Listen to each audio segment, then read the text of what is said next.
Bismillahirrahmanirrahim and Assalamu alaikum. I am Faizullah Omar. Today we are going to start our first lesson of class 10, and the first lesson is about the development of atomic theory. Today we will cover Dalton's atomic theory and J.J. Thomson's atomic model as well. So let's start our first lesson. I have a question from you students. My question is, what are the things made of? Have you ever thought when you see around what are the things made of? For example, when you see a table, you know that the table is made up of wood. Wood came from the tree. And trees made up of billions of trillions of plant cells. And cells are made up of molecules, and molecules are made up of atoms. So what's the answer? The answer is that everything is made of atom. You have studied this in 7th, 8th, and 9th classes. So the atom, what's atom? Atom is the smallest unit of matter that retains all the chemical properties of an element. We know that everything is made of atom, but in ancient times no one knew this. The first time who thought about this, that what are the things made of, you know his name? He was Democritus in 400 BC. This BC is not the English alphabet like A, B, C, D. It means before Christ, 400 BC. The Democritus was the first man who ever thought about this thing. He had an idea. He thought that everything, every matter, if we start dividing it into smaller parts, again we divide and divide and divide, at last we will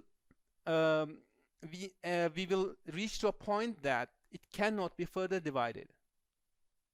He named the smallest particle or the smallest piece of matter atomos. Atomos is a Greek word which means indivisible or cannot be divided.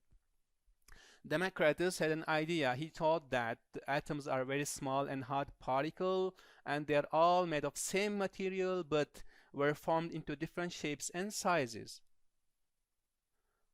But Aristotle, who was another Greek philosopher, he denied this. He denied the idea of Democritus.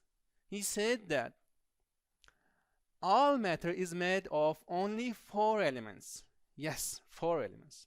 Which one? Fire, air, water, and earth. He also believed that matter had just 4 properties: hot, cold, dry, and wet. Let's have a look at the diagram. You can see over here, if something is hot and it has a hot property, it means that it is made up of 2 elements, air and fire. And if something is dry, it's made up of earth and fire. And if the properties of any matter is cold, it is made of water and earth. And if something is wet, it is made up of air and water.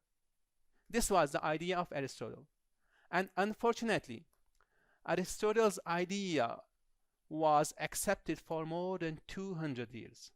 Yes, for more than 200 years. Okay, during that time, Democritus' ideas were more or less forgotten. No one believed Democritus because there was not any experimental observation or any results that all the matter is made of atom. What happened next? For 2000 years, Aristotle's idea was accepted and Democritus' idea was denied. And then John Dalton came. He said that no, everything is made of small particles, and that's atom.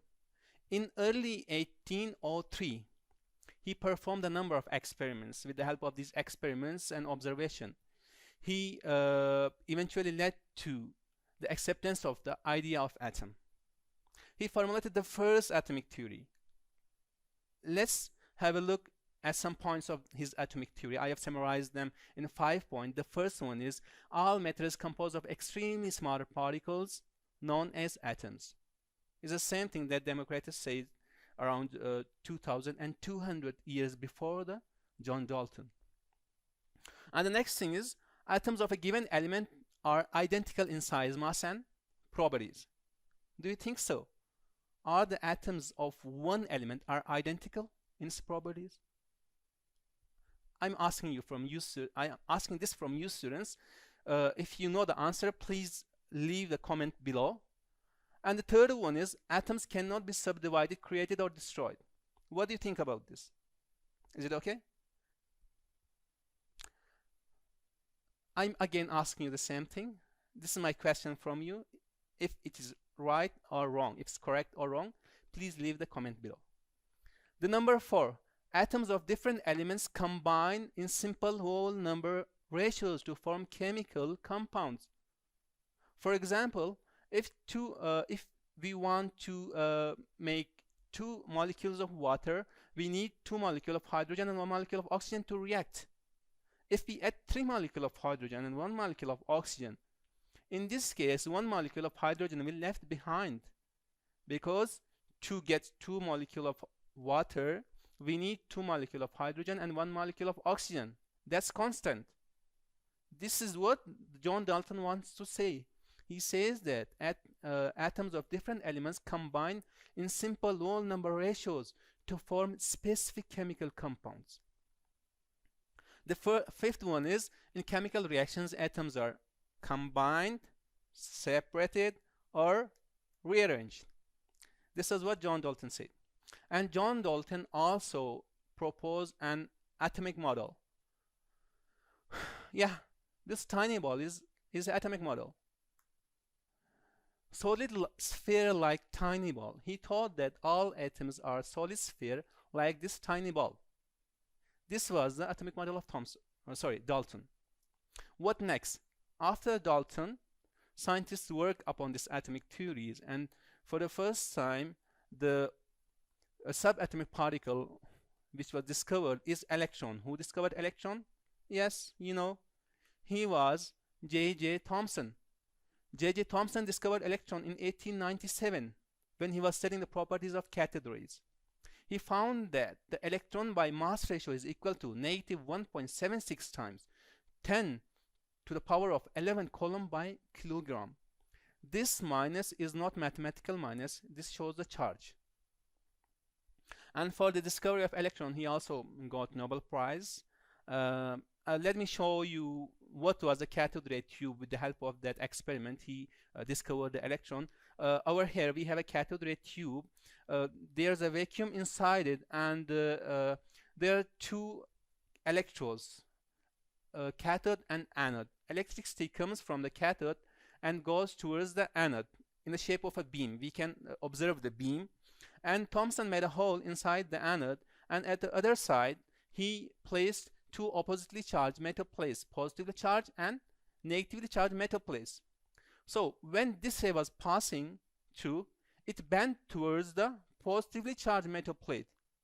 This shows that this ray, the cathode ray, has a negative charge. And later on he found that actually this was the beam of electrons traveling.